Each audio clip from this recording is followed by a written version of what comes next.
If you always have this question, Chris, I have some money in my CPF OA and my SRS account. What do I actually do with it? Most people know they should be investing it, but very few actually do. So today I'm showing you my exact setup, what I invest in, what I use to invest, what platforms, and why I invest in them. This is not a theory lesson because I'm showing you exactly what I do in execution. And hi, if you are new here, my name is Chris, an ex-chartered accountant, now personal finance YouTuber, and I run a Telegram group of close to 23,000 members for like-minded finance discussions. So you can join us for free right here. Now let's start with the reason why most people leave their CPF OA and SRS uninvested. The fact is that CPF OA earns 2.5% per annum of interest, which is pretty good. In fact, higher than most of our high interest savings account now. But you have to remember that the inflation rate in Singapore is around 2 to 3%, so your CPF OA is just barely covering inflation. Now SRS is even worse because if you leave your SRS untouched in the bank, it is going to earn you just 0.05%. And the truth is that most people just contribute or top up to their SRS account and just leave it there, which is a huge mistake. And I understand that it's a huge psychological barrier because CPF and SRS seems quite complicated for those who are not really educated in financial literacy. There are so many different rules, so many platforms, so many terms and conditions, so headache how to even start. And this is why many people choose to do nothing with their CPF and their SRS. And it's true for me as well, because in my first year when I contributed $1,000 to my SRS, I also did nothing. I just wanted to open the account and leave it there. So this video will hopefully address the gaps you have in the financial know-how of how to invest your CPF and the SRS. And let's start with my first CPF OA setup. First of all, you have to understand that only the CPF OA amounts above $20,000 can be invested. This is the CPF rule. And we call this the CPF Investment Scheme or CPFIS. And note that not every kind of investments can be invested through CPF. There is a specific list of approved unit trust stocks, ETFs, and bonds that are available for CPF to invest. Now, I invest my CPF OA in a broad market index fund. And this index fund is actually a unit trust, so I can invest 100% of my CPF OA above the 20k limit. And to show proof, here is my current position with the current market value and the unrealized profit. And I know that many of you will look at this page, but don't worry, next time I'll go through a more in-depth review analyzing the returns. So you will realize that I do not use my CPF OA for individual stock picking, although you can subject to limits because some of you may prefer to buy individual stocks depending on your risk appetite, but that is not for me. So the platform I'm using right now to invest my CPF OA is Poems by Phillip Capital. And the reason is really simple because Poems is one of the few brokers which supports CPFIS directly. And you can buy your unit trust, ETFs, and Singapore stocks through Poems Cash Plus, which can be funded by your CPF OA.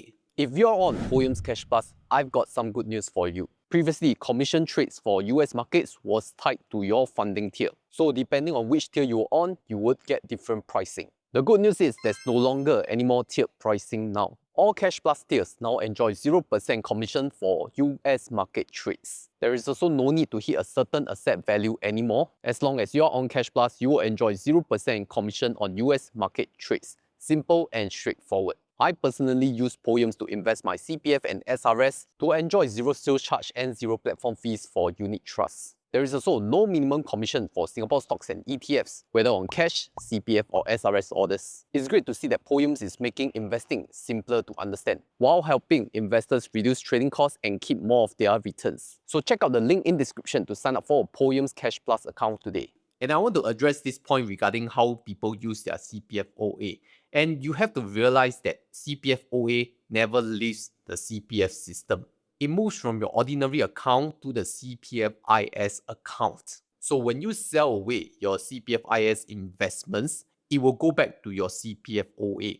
It will not come to you as cash. This is very different from property sales proceeds, where there is no accrued interest even if you use your CPF OA to invest. And if there is a positive sale after returning the CPF, it will not come to you as cash in profits. So you have to bear that in mind. It's quite different from paying a property mortgage and then come back to sales proceeds. Now let's move on to my SRS setup, and I think I've mentioned enough about SRS, so let's just go through some of these facts. The SRS contribution limit for Singapore residents is $15,300 per year and $35,700 for foreigners.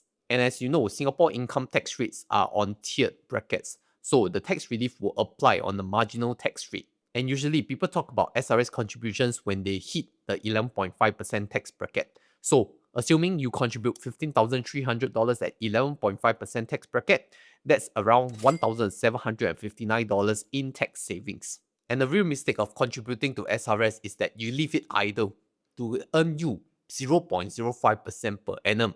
How pathetic. This is not investing, this is just idle parking. So what do I invest my SRS money in? It's the same fund on my POEMS Cash Plus account, which is a broad market index fund that tracks the US large and mid caps index. And yes, it is exactly the same fund that I did with my CPF OA. And it's very intentional because I want my SRS money to be sitting in equities, not cash or bonds, because SRS is really for the long-term retirement. You should really keep it there and only withdraw when you have hit the statutory retirement age. So there's a lot of time for it to compound and grow. And here is my SRS portfolio of the current market value and unrealized profit. And yes, I do have another SRS portfolio in another platform, but I'll discuss that in another day. Now, the true advantage of SRS is that you contribute pre-tax income into this account and you invest it. And once you reach the statutory retirement age, you can withdraw it at 50% tax concession, which is a huge benefit, you know. You are already getting upfront tax savings, and at the end, you're also getting 50% tax concession. And especially when you're at the retirement age, most likely your income tax bracket will be lower because of lower income. This is one of the most powerful and underused tools of Singapore personal finance. But yes, I understand that some of you may have concerns of the additional capital gains on SRS, so I intend to do a video about it. So comment SRS if you want me to do an update on this video. Now let's address some frequently asked questions for those of you who are intending to invest your CPF and your SRS. First up, the fundamental question: how to link the CPF OA account and SRS account to your POEMS platform. First up, you will need to sign up for a CPFIS account and the SRS account from the big three local banks, whether DBS, OCBC or UOB. Just choose your favorite. And for linking up the CPF and SRS accounts, I would highly recommend you to go to POEMS website, not the mobile app, because it is much easier. So once you have logged in, go to the top right corner, then click on My Settings, then click on My Account, and you can see Bank Account Information. This is where you will fill up the details of your NRIC and your account number, whether it's your CPFIS account number or your SRS account number. So once you have inputted in and save it, it will be linked. That is the most simple and direct answer already. Don't go through the mobile app. Just go to the website and follow my step-by-step process. Okay, next question. Why do you keep the CPF OA and SRS investments on one single platform? I think the fundamental reason was because I was buying the same identical product. I wanted some consolidation. It is easier to track and measure the performance. Next up, what do I actually buy? I invest in a broad market index fund that is tracking the US large and mid cap index. I went through this in detail on my several other videos, so you can check out my analysis and my review of this fund. Of course, I'm not telling you to invest all in into this fund because that would be financial advice, but really go and do your own due diligence and your own research because there are many different funds that you can invest in. But the real reason I want to address is that I do not invest in individual stocks with my CPF and my SRS because I felt that it's a different risk level. And if I want to invest in individual stocks, I'll rather use cash to do that because there's too much concentration risk with money that you cannot access in your working years. So there's a different risk appetite compared to cash. Next question, how do you decide the split between CPF OA versus contribution to SRS for tax relief? First of all, you can only invest your CPF above $20,000. And beyond this $20,000, you have to think that what do you have to use your OA funds for? Some of you use it for your home mortgage payments every month, and some of you want to keep an emergency fund buffer just in case you lose your job. So this 20K is very important before you even invest CPA. Of course, there are other concerns where you have to think that whether you want to achieve the full retirement sum in your special account first. So I always mention that in another video. But for SRS wise, it's more of once you hit an income tax bracket where you feel that tax is quite painful to you, then you start to contribute to SRS. And when you contribute to SRS, you must really invest it. You cannot just leave it idle. So that's my thought process behind using CPF OA and SRS to invest. Next question, how often do you check your portfolio and manage it? The truth is, I don't really go and check it every time because what I did was more of a lump sum investment. I do not have a monthly DCA or RSP because I have enough contributions to it already for now. So every month, occasionally, I'll just go in and check how's the value doing, how's the market doing, are we on a good track? And it's not exciting like individual stocks because it is an index fund. It will just track the market return. But it is really for my long-term retirement wealth building. So it's going to be slow, but it will compound at the tail end next time in future. And that will grow to a very significant sum. And that's how compounding will work. Unlike cash investing, you can sell away your stocks or ETFs because you panic in fear, right?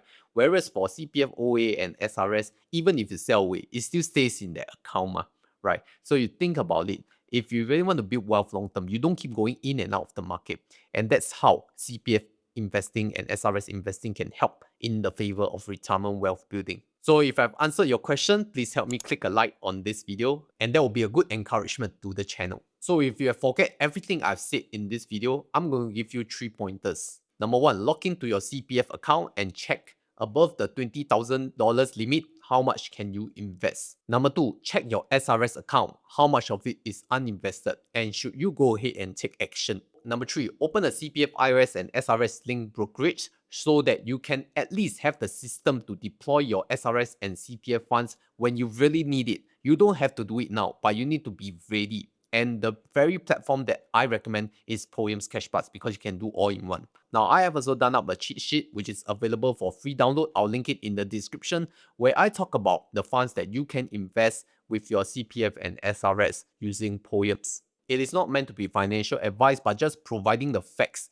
and how you should choose and determine whether the fund is suitable for your risk appetite. So you can go and download it for free and read it. So if you like this kind of honest breakdown of what I do, my investment strategy, do subscribe because I'll come up with more similar content like this. But I'm also curious to know how many of you have actually invested your CPF OA and invested your SRS. What do you actually invest in? How are they doing right now? Okay, if you have experience in this, do comment down below. I just want to see like what's the general perception and the background of my viewers. And yeah, it will be interesting for other people to know too. And I want to bring you to another video of mine where I discuss the best all-world ETFs that you can invest in as a Singaporean and which one is ultimately better for you. You can make your own decision and I'll bring you to this video right here.